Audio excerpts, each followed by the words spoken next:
Kim ortiqcha so'zlarni tark etsa, unga hikmat beriladi.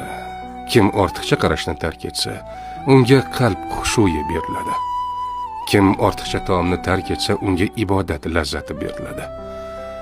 Kim ortiqcha kulishni tark etsa, unga haybat beriladi.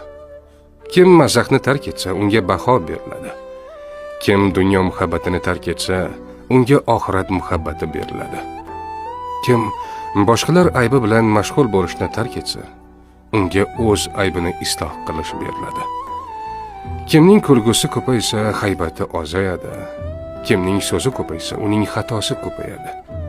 Kim insonlarni kamsitsa, o'zi ham kamsitiladi. Kim biror narsaga ko'p mashg'ul bo'lsa, shu kasbi bilan taniladi. Kimning kibri havosi ko'paysa, hayosi kamayadi. Kimning hayosi kamaysa, taqvosi kamayadi.